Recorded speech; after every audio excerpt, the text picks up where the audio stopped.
Você está ouvindo Dois Nerds e uma Bíblia, seu podcast de teologia e cultura pop.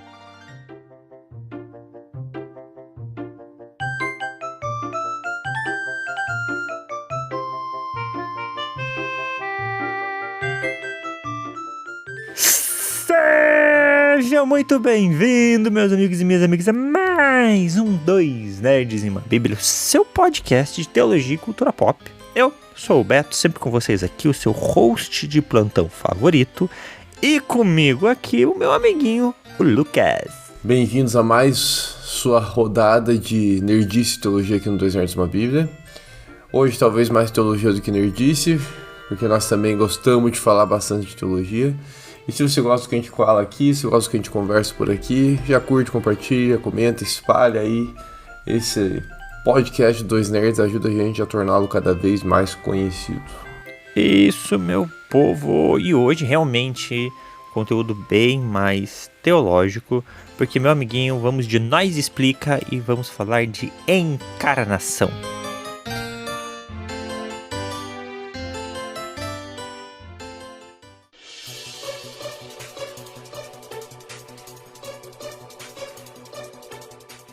Encarnação, esse que é um dos grandes mistérios, podemos colocar ele junto com a Trindade, quando a gente fala em equivalência de mistério no texto bíblico, né, na teologia cristã.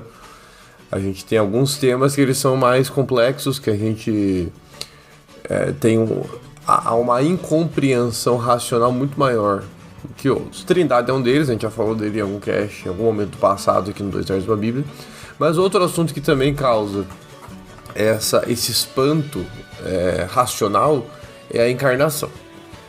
E já vamos dar o conceito para ficar bem claro. Encarnação é o que? É justamente o fato de Jesus ser 100% homem e ser 100% Deus em uma mesma pessoa. Então Jesus é 100% homem e 100% Deus. Ele não perde nenhuma, nem a humanidade nem a divindade é maior ou menor. Então ele é tanto homem quanto ele é tanto Deus de forma perfeita. Não há contradição nessas duas naturezas, né, nessa dupla natureza que o forma. E vai ser assim até por toda a eternidade, não tem mais fim. Ele nem sempre foi 100% homem e 100% Deus, né? Ele se torna 100% homem a partir do momento que ele milagrosamente vem ali no ventre de Maria, né? E isso é um milagre, o texto bíblico coloca, né? O Espírito Santo que faz isso. E a partir dali ele vai ser 100% homem por toda a eternidade. Esse é um dos grandes mistérios, e tamanho é esse mistério que o início da igreja, esse foi um dos temas mais debatidos no início da igreja cristã. Então nós estudamos até os dias atuais, a gente estuda os concílios da igreja, os primeiros concílios, cujos principais temas foram o cânon cristão, né, o cânon da nossa Bíblia, e a natureza de Jesus Cristo. A tentativa de tentar compreender essa natureza permeou tantos teólogos no primeiro século que surgiram inúmeras heresias, numa tentativa genuína de tentar explicar essa natureza. Então é um tema realmente que até os dias atuais continua bombardeando a teologia. Existem as famosas seitas, ou como dizem no politicamente correto hoje, os movimentos religiosos contemporâneos. Olha só, que bonito. Existem alguns movimentos religiosos contemporâneos que pregam, em geral, vou usar o seita, que eu sou da geração que falava seita. Em geral, uma seita, ela nasce entrando em contradição com algumas coisas basilares. Por exemplo, uma seita nasce quando ela diz que a Bíblia não é a única regra de fé e prática. Opa, então eu tenho uma seita aí. Já. Então se eu tenho um movimento religioso que utiliza um outro livro além da Bíblia para fundamentar de forma basilar os seus princípios, eu tenho, provavelmente não, com muita certeza, para o cristianismo tem uma seita surgindo. Eu acho interessante essa tua frase, né? Para o cristianismo, a gente está falando da perspectiva da nosso posicionamento de fé. Exatamente. Quem está dentro dessa seita, claro que eles vão falar, não, somos uma religião, não somos uma seita, e pá. não é um desmérito, é uma forma como a gente, como cristão, protestante, reformado, tradicional, colocar assim, se posiciona em pessoas, em igrejas que trazem esse conteúdo a mais. Por exemplo, o próprio protestantismo foi visto como seita pela Igreja Católica por muito tempo, porque a gente nasce da Igreja Católica numa diversificação da interpretação bíblica. Então eles olhavam para o protestantismo, não sei como está isso ainda hoje, e falavam, eis aí uma seita. Então é dessa perspectiva, né? E o catolicismo, o cristianismo seria uma seita na visão do judaísmo. Sai do judaísmo com novos ensinamentos. Eles vão olhar e vão falar, eis aí uma seita. Então é nessa perspectiva. A gente vai olhar e a gente vai falar, poxa, é uma seita. Por quê? Porque a Bíblia fala que se alguém adicionar qualquer coisa, tá errado. Se você precisa de mais uma revelação, se você precisa de mais um livro para viver o cristianismo, você não tá vivendo o cristianismo, você tá vivendo essa coisa errada, né? Então é sempre, né, não é querendo atacar ninguém, mas é só essa nossa perspectiva do nosso ponto de vista, de como a gente vive o nosso cristianismo. Isso é uma seita. Isso aí. E dentro desse ponto, a encarnação e a trindade também são colocados como assuntos que podem originar também seitas.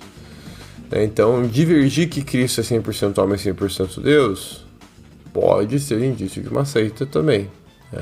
Por que é uma seita? Que para nós são doutrinas centrais. A defesa da Bíblia como única regra de fé e prática é central para uma teologia cristã evangélica.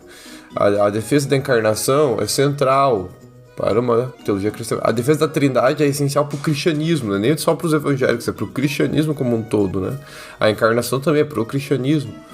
Eu falo aqui da teologia evangélica, mas vai para além disso, abrange todos os cristãos. Não tem como ser cristão e não crer na trindade e não crer em Cristo encarnado. Então isso é só para dar uma contextualizada aí da importância dessa doutrina e também demonstrar que ela não é tão simples assim, senão os teólogos não debateriam tanto sobre ela. Não é uma doutrina tão simples racionalmente. Dentro da encarnação, a gente tem dois, didaticamente falando, como eu mencionei aqui, ela fala que Cristo é 100% homem e 100% Deus. Mas é evidente que, didaticamente, a gente analisa primeiro, né? A gente faz uma análise, né? Então a gente fatia esse conceito. A gente analisa a humanidade e a gente analisa a divindade, evidencia essas duas coisas dentro do texto bíblico, para depois entender o complexo dessa junção das duas coisas. Então, falando aqui bem brevemente, que o objetivo aqui é ser panorâmico, né? Entrar em detalhe, né? Mas a humanidade de Jesus. Por favor. Jesus é 100% homem. Como que a gente evidencia isso? Vamos ter que ir para a Bíblia. A Bíblia tem que evidenciar isso. A Bíblia é o nosso documento pelo qual nós estudamos essas coisas. Então, como podemos afirmar categoricamente que Jesus é 100% homem? Ora, vamos lá. Jesus nasce de uma gestação. Maria e José engravidaram. José não é aquele que vai dar a origem, né, vai participar da concepção, é só Maria, então é um nascimento virginal. É interessante que o nascimento de Jesus ele tem um pouco de divindade e humanidade, mas vamos focar a humanidade antes. Jesus nasce de uma gestação. Cresce como criança normal. Como uma criança normal. A gente tem esses indícios. Lucas ele deixa muito claro que houve um parto. Lucas deixa muito claro também que houve um desenvolvimento. Várias vezes ele fala que Jesus crescia em estatura e em graça. São 2 vezes, se eu não me engano. Não é várias vezes, são 2 menções de que... vários. 2 é bastante, poxa. Mais de uma, Jesus crescia em estatura e graça. Estatura, graça. Jesus aprendeu a obedecer. Tudo isso está lá no capítulo 2, nas passagens que fala do nascimento e na passagem da ida ao templo com 12 anos. E esses textos são pérolas para nós, porque mostra que Jesus teve um desenvolvimento físico, então ele cresce, ele tem um desenvolvimento comportamental, quando diz que ele aprendeu a obedecer, quando demonstra que ele aprendeu ali a se submeter aos seus pais. Hebreus depois vai falar que ele aprendeu também a obedecer. E também quando mostra que ele cresce em graça, conhecimento e graça, mostrando que o intelecto dele está se desenvolvendo e que as próprias noções espirituais também estão crescendo. Aí geralmente o pessoal pergunta, mas Jesus sabia tudo que ele era quando ele nasceu, se ele era 100% Deus? Então, sendo 100% homem, eu creio que ele passou por um processo de desenvolvimento. É evidente que ele é um homem perfeito, então esse desenvolvimento foi muito mais fácil do que é o desenvolvimento do ser humano caído. Jesus não é um ser caído, ele é um humano perfeito. Um humano perfeito é um humano sem pecados. Mas ele vive as limitações de um ser humano, que mesmo quando era perfeito tinha suas limitações. Então ele aprende a se desenvolver, ele aprende a obedecer, ele aprende a submeter a seus pais. Lá no texto da fuga da ida ao templo, com 12 anos, dá pra ver que José e Maria estão desesperados. E aí quando eles vão chamar a atenção de Jesus, Jesus fala, era óbvio que eu ia estar na casa do meu pai. Para Jesus era óbvio que eu lá, ele não tinha noção que José e Maria iam ficar tão preocupados. E aí o texto bíblico diz que a partir dali ele passou a submeter aos seus pais. Então Jesus pecou antes porque ele foi desobediente. Será? Será que ele foi desobediente? Será que ele não estava fazendo aquilo que na compreensão dele era óbvio para a faixa etária dele, para o conhecimento que ele tinha? Quando ele entendeu que aquilo ali era preocupante, aí sim ele não fez mais. Acho que como Jesus não pecou, não podemos dizer que houve uma falha ali, mas sim um desenvolvimento, um processo de aprendizado.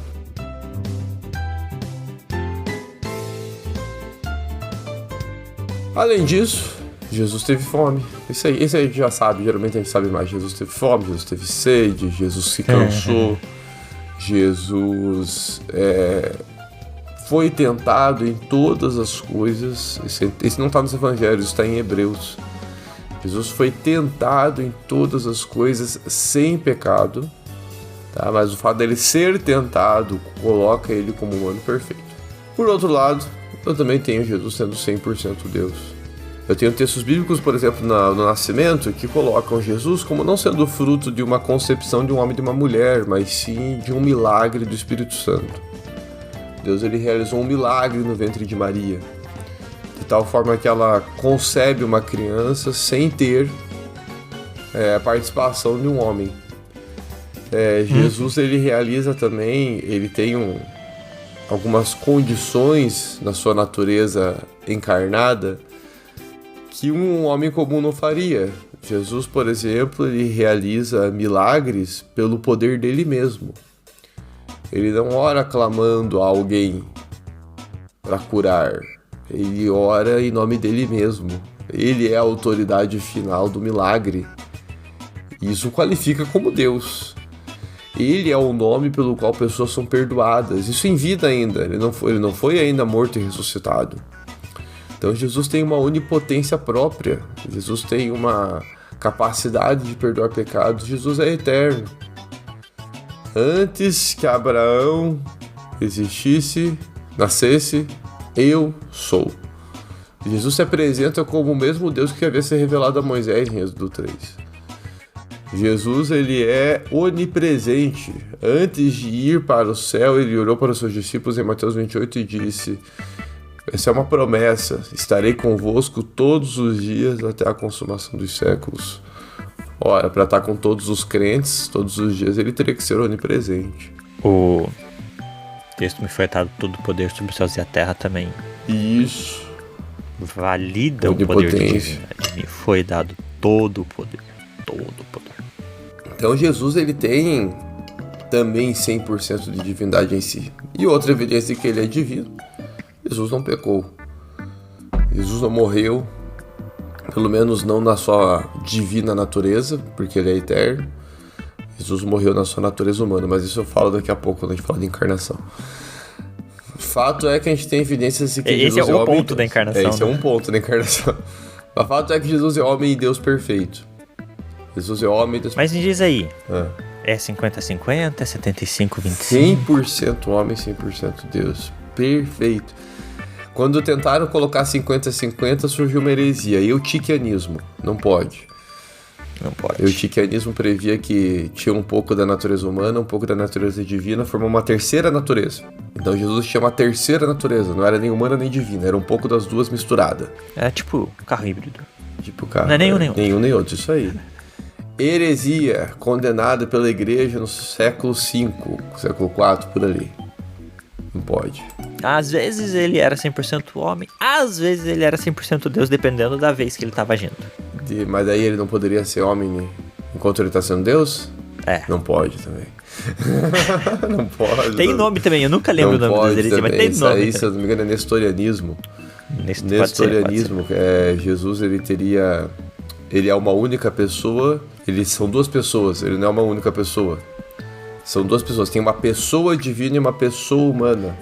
Enquanto a pessoa... Isso a gente chama de dupla personalidade. Isso, uma dupla personalidade, algo meio esquizofrênico, assim. Porque enquanto ele é uma pessoa divina, ele não pode ser humano. Enquanto ele for humano, ele não pode ser divino. Isso é o nestorianismo. Heresia também, condenado pela igreja. O que mais que tem de errado? Jesus é 100% homem e Deus limitado. Deus limitado, 100% homem. Por isso que ele não pode curar, acabar com o mal no mundo, essas coisas assim. Por isso que existe o mal no mundo. Isso é mais contemporâneo, né? Isso é da teologia do processo. Mas a teologia do processo, ela bebe, isso aí tem cara também das primeiras heresias, que é o docetismo e eu esqueci, ebionismo, que são os extremos. Ebionismo, se eu não me engano, dizia que Jesus era 100% homem e não era Deus, e o docetismo o contrário, Jesus era só Deus e era aparentemente homem. Então não era verdadeiramente homem. É algo muito parecido com o que a teologia do processo vai fazer, que é essa ideia da teologia do processo, o Deus limitado, né, não tem como ele ser as três coisas. Essa teologia vai surgir muito no frutos da Segunda Guerra Mundial. O caos que foi o mundo ali no século XX faz com que a teologia tente encontrar novas respostas para um mundo sofrendo e, infelizmente, algumas respostas são péssimas. Uma delas é desmontar o nosso Deus, né? É dizer que ele não é heresia também. Todas elas são tentativas de colocar o funcionamento da encarnação e da existência de Deus, de Jesus, propriamente dito, em uma lógica que se encaixe na mente humana. Mas o interessante de a gente parar para observar é que não funciona assim. Jesus não vai se limitar às nossas compreensões humanas. Não é assim que funciona. Nós somos limitados. E ele é muito maior do que isso. Então assim, mas eu sinto que eu nunca vou entender de verdade a encarnação. Talvez você nunca entenda, mas você precisa acreditar, né, ali, aceitar que Jesus era 100% homem, 100% Deus. E é assim que funciona. E um dia, quando em glória, talvez a verdade seja nos revelada e a gente entenda. Mas esse é o fato, não adianta a gente colocar Jesus numa lógica que faça sentido para nossa cabecinha humana, né? E aí esse pessoal tenta fazer isso, né? Esse pessoal não encontra na fé respostas suficientes para a mentalidade deles e vão tentar achar na lógica ou na argumentação algum tipo de sentido. Aí vai falhar miseravelmente. Não só na lógica humana, né? Tem a lógica que eu acho que o primeiro século em especial foi fundamental para eles, né? Tentar entender racionalmente as coisas. Mas eu vejo que no século XX, o que interfere muito nisso também é a gente querer encaixar Deus dentro dos nossos contextos culturais, emocionais, sociais que a gente está vivendo. Então, quando eu coloco um Deus limitado, eu estou tentando explicar por que Deus não fez nada na Segunda Guerra Mundial. Então, Deus ele se molda, aparentemente, nessa teologia estranha, aquilo que eu estou vivendo no momento da minha vida, né? E aí, é esse problema da pós-verdade, da pós-modernidade aí que a gente vive. Só que o nosso Deus, ele independe das nossas emoções para ser quem ele é. Ele é aquele que está revelado nas Escrituras. Não tem negociação para o que ele é. Independente do que vivemos, sentimos, ele continua sendo aquele mesmo Deus. Talvez mude a linguagem com a qual a gente vai comunicá-lo, para que ele faça sentido para o contexto atual. Mas linguagem não mexe em natureza. Linguagem é apenas uma comunicação. A natureza permanece a mesma. Então temos que tomar esse cuidado. Quando a gente fala em encarnação, então, amiguinho, a gente está juntando os dois, né? O homem e o Deus juntos. E aí a gente vai ter alguns paradoxos. E é aí que surgem alguns paradoxos, né? Por exemplo, antes vamos no que é mais fácil. O nascimento. O nascimento é um paradoxo, mas que ajuda a entender essa natureza. Veja só, Jesus ele é 100% homem no nascimento porque tem um processo gestacional natural, tem as contribuições ali provavelmente de genes da Maria no processo, né, que vão ajudá-lo a ter esta humanidade. Por outro lado, também é algo divino, porque não tem o envolvimento de um homem, é uma concepção. Quem faz o milagre ali é o Espírito Santo no ventre de Maria. Então eu tenho uma explicação para as duas naturezas, quando que elas vão se originando na encarnação. Não que a natureza divina de Jesus tenha sido criada, mas como ela surge na encarnação, como que ela se encaixa e se mescla com a sua humanidade. O nascimento explica muito bem, eu entendo que não é paradoxal, pelo menos na minha cabeça não é. Não sei se alguém tem dificuldade com isso. Ao mesmo tempo também a gente vai entendendo uma crucificação. Crucificação também faz sentido na encarnação. Era preciso ser homem para pagar o preço do pecado, mas não um homem qualquer, tinha que ser um homem perfeito, porque homens são falhos, né? E aí o ser humano, para pagar o preço do pecado, o custo do pecado, ele teria que ser um homem perfeito. Só que para ser homem perfeito, teria que ser alguém não caído. E aí como que a gente pega um homem não caído? Além do mais, o homem sozinho não tem condições de saciar todo o preço da lei do pecado. Havia necessidade também de uma intervenção divina. Então a gente percebe que o evento da cruz, ele é um evento que de fato apenas o homem Deus perfeito conseguiria atender. Teria que ser um homem Deus realizando isso. Agora, temos também alguns paradoxos. Acho que o grande paradoxo que a gente tem aqui é Jesus ser tentado e não pecar, e a morte de Jesus. Jesus ser tentado e não pecar é algo bastante desafiador. Nós, seres humanos, temos dificuldade de entender isso, porque a gente não consegue resistir às tentações. Jesus, contudo, ele foi tentado como um ser humano, talvez até mais do que nós, seres humanos, que pecamos após sermos tentados. Porque, veja só, a gente é orientado a resistir às tentações. No entanto, chega a alguns graus de tentação que nós, seres humanos, não resistimos, porque o pecado é uma desgraça. E a gente cai. Isso evidencia que nós não chegamos, talvez, no ápice das nossas tentações. Jesus, contudo, por não poder pecar, porque Deus não peca, isso é um texto que está lá em Tiago, a Bíblia não pode se contradizer. Então Jesus não poderia pecar. Só que isso então quer dizer para nós que as tentações dele chegaram no nível que nunca chegaram para nós, seres humanos.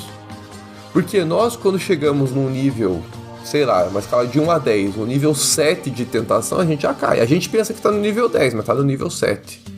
Caraca, como chega no 7? Eu tô aqui chutando. Chutando. Pegando alguém mais santo. Agora, Jesus chegou no 10. Ouso dizer até que Jesus passou da escala 10. E ele não pecou. Então uma coisa pra gente pensar que quanto mais poder e influência, maior a tentação. Exatamente. Imagina ser tentado nesse nível sem poder pecar. Porque o pecado, até virar culpa, ele em tese gera um prazer na pessoa. Jesus não teve esse prazer. Jesus ele só teve a tentação. E ele não pecou. Olha o desafio. Isso é um desafio. Isso é um desafio. É um desafio muito grande. Mas é um paradoxo, porque para nós é difícil entender uma tentação sem pecado. E também a morte. Eu acho que essa é a maior, na minha opinião, pelo menos é o maior dos paradoxos. Porque Jesus é eterno, mas ele morre. É um troço muito louco. Jesus é eterno, porque ele é Deus e Deus é eterno, mas ele morreu. E como a gente explica isso? Em geral, a gente explica que o que aconteceu na morte ali foi a morte da natureza humana. A natureza humana passa pela morte. E a natureza divina, apesar de não morrer, ela vê isso acontecer, porque as duas estão juntas. Não tem como, Jesus morreu enquanto ele não era Deus. Deus está ali. E Deus vivencia aquilo sem morrer. Como? Aí vem os mistérios. Não temos como saber. Eu acho engraçado essa parte da morte. Pra mim ela é tão simples. Por quê? Quando a gente morre aqui em terra, a gente tem essa visão de que, poxa, acabou, morrer, né? Mas a gente sabe que o ser humano, a alma humana, o espírito humano, whatever, o ser humano foi feito para sempre, né? A gente não é eterno, a gente tem um começo. A gente não existiu sempre, mas a gente vai existir para sempre, ou pelo menos até a segunda morte, que aí serão lançados e tudo mais. Então, quando a gente fala assim, poxa, Jesus como Deus morreu. Não, calma. A encarnação, a forma carnal dele na Terra morreu, assim como todos nós em algum momento morreremos aqui. Mas após a nossa morte seremos julgados ainda pelo trono. Então, a gente também morrendo aqui não acabou. Só essa carne que vai embora. Essa morte não é a morte verdadeira. Essa é só a primeira morte. Então, pra mim, assim, é muito simples entender isso no sentido de que, cara, a carne morreu, mas o Deus, o Jesus, assim como a gente, quando a gente morre, a gente também não acabou, né? As pessoas comparam a morte com o fim. A morte não é o fim. Nunca foi o fim. A segunda morte, aí sim, o fim de todas as coisas. Beleza. Então cuidem para que não se preocupe com aqueles que podem machucar a carne, mas com aquele que pode jogar a carne e espírito no fogo do inferno. Alguma coisa assim. Tem um versículo que é parecido com isso. Então assim, a morte não é o fim. Né? Quando a gente encara essa perspectiva, quando a gente entende que a morte não é o fim, fica um pouco mais fácil de pensar. Jesus morreu? Sim. Encarnação. O homem, né? Essa é a parte do homem da encarnação dele. Sim, o corpo ali, físico, ele morreu, parou de respirar. Deus morreu? Nunca. Impossível. Vitorioso, sempre. Né? Então, facilita nesse sentido. A morte não é o fim das coisas, nem o nosso. Isso aí. E aí a conclusão, né? Ele vai voltar, inclusive. Né? Tanto é que ele vive para sempre, ele ressuscita. Ressuscita 100% homem, 100% Deus. Ele tem corpo. Inclusive tem um texto dos evangelhos que fala, né? Encosta em mim, não é carne, não é osso. E Lucas deixa bem claro, é carne e osso. E esse é o ponto louco, né? Se fosse pensar na perspectiva somente da divindade, o Deus divino, como ele nunca encerrou, como ele nunca morreu, ele não precisaria de ressurreição. Mas é exatamente a parte humana, é o homem que precisa da ressurreição. Então, não tem como a ressurreição não ser em carne, né? Nessa ressurreição de Jesus ali. Então, mais do que óbvio que ele vai ser encostável, que os discípulos vão chegar nele, porque eles precisam encostar, porque é a parte do homem que ressuscita, porque o Deus nunca morreu. Sim. E aí também o que justifica ele ser levado aos céus, né? Porque basicamente Jesus foi arrebatado. Isso aí, ele foi visto, né? E aí a promessa dos anjos, ali em Atos 1:11, os anjos eles falam: da mesma forma como vocês o viram subir, vocês o verão descer. Ora, qual é a forma com que ele subiu? Esse corpo, em carne e osso, glorificado, que inclusive se torna, segundo Paulo diz em Romanos 15, a primícia dos que dormem. Nós teremos esse corpo. Ali foi visto a prévia de como será o nosso corpo. Essa é a ideia da ressurreição. A forma como Jesus ressuscita é a forma como nós ressuscitaremos. A diferença é que a gente não ressuscita pelo nosso próprio poder. Jesus ressuscitou com o próprio poder dele, de Deus, né? Nós dependemos desse poder para ressuscitarmos da mesma forma. Da minha parte, para fechar, amiguinho, a doutrina, eu acho tão importante a doutrina da encarnação, gente. Como eu te falei, é um ponto basilar da fé, mas me permitam dizer algo que eu tenho percebido. A gente tem uma dificuldade de falar, às vezes, nas nossas igrejas sobre o que é fundamental, em especial porque é complexo. Então, igual, falar de trindade. Tem igreja que foge de falar de trindade, porque é difícil. Tem igreja que foge também de falar de encarnação. Isso aqui precisavam ser temas de pregação. E não é nem de escola bíblica, é de pregação mesmo. A gente tem que pregar isso aqui. Se Jesus não é 100% homem e 100% Deus, a nossa fé cristã toda vai ter que ser revista. Muita coisa da nossa vida tem que ser revista. Muita coisa do que nós cremos. Tamanha a importância desse negócio. Paulo já falava, se a ressurreição não existiu, vai a nossa fé. Exato. Então a gente tem que falar de ressurreição, a gente tem que falar de encarnação, a gente tem que falar de trindade, que a Bíblia é a única regra de fé e prática, é a palavra de Deus. São coisas que daqui a pouco, se a gente não ensinar isso e não pregar de forma consolidada, as próximas gerações não vão saber isso. E aí a gente vai tornando o cristianismo frágil naquilo que é a sua origem. Ainda mais num país como o nosso, como o Brasil, em que todo mundo é cristão. Agora, que cristianismo é esse que todo mundo tem? E aí você vai vendo cada abominação, com todo respeito, mas é abominação algumas coisas. Para aquilo que a Bíblia fala, algumas coisas são abomináveis. E é porque nós corremos o risco de perder aquilo que é identitário do cristianismo, aquilo que é identitário do cristão evangélico. E a gente vai perdendo isso. Não podemos deixar isso se perder. Isso tem que ser pregado. Então, se você é líder, se você é pastor na sua igreja, líder de célula, professor de EBD, sei lá, pregue isso. Marque uma EBD lá, marque um sermão e fale disso para sua igreja. Seja responsável. Faça. Mas é difícil o assunto. Estude, homem, estude, mulher. Pelo amor de Deus, vai estudar que é possível. Não deixa a dificuldade ser uma barreira. Começa com João 1. Isso. Fica a dica. Não precisa ficar lendo o livro não, a Bíblia fala já. A Bíblia e a direção do Espírito é suficiente.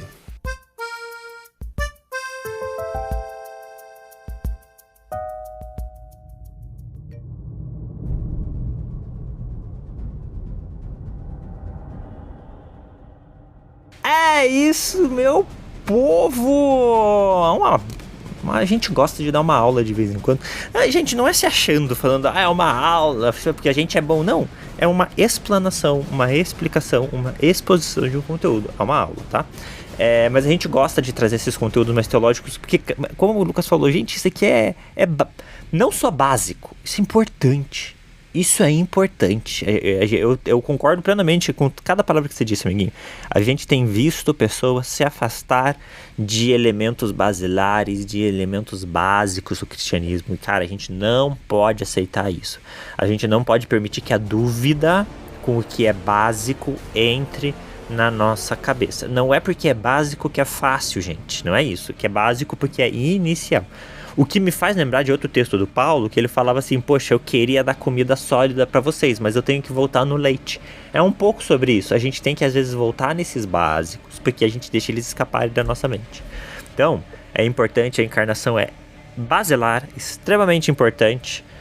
Estudem-a. E meu amiguinho, muito obrigado pela sua manhã. Mas é sempre um prazer falar de nerdice de teologia. Tava com minha esposa no final de semana, né? Eu tenho a graça de receber salário pra dar aula de teologia, mas é um troço que eu faço de graça até, gente. Meu Deus do céu, vamos falar de teologia. Quer me ver feliz aí pra um troço? Eu sou introvertido. Você quer me ver feliz num lugar? Qualquer ambiente que eu sou introvertido, joga um assunto de teologia ou de Bíblia. Meu Deus do céu, que realização. Você me deixa feliz e a introversão vai embora. As pessoas acham que elas estão incomodando quando elas vêm com perguntas sobre Bíblia e igreja. Gente, eu gosto. Meu Deus, eu amo fazer isso. Vivo por isso. Outros assuntos talvez me deem preguiça. Agora, nerdice e teologia é um troço. Nerdice eu já faço de graça, né? Não ganho pra falar de nerdice. Teologia eu faço de graça e eu também recebo pra isso. É uma maravilha, é uma bênção do Senhor. Exatamente. É um prazer estar aqui falando de nerdice e teologia com todos vocês. Valeu, meu amiguinho. E não esquece de curtir se você não fez isso ainda, comentar, compartilhar, fazer essas coisas aí. Ajuda a gente a entender o que vocês estão achando dos dois nerds. Falou, meu amiguinho. É isso, meu povo. O nosso YouTube tá mais do que ativo com devocionais e recomendações semanais lá. Então não deixa de se inscrever, comentar. E um beijo e um queijo.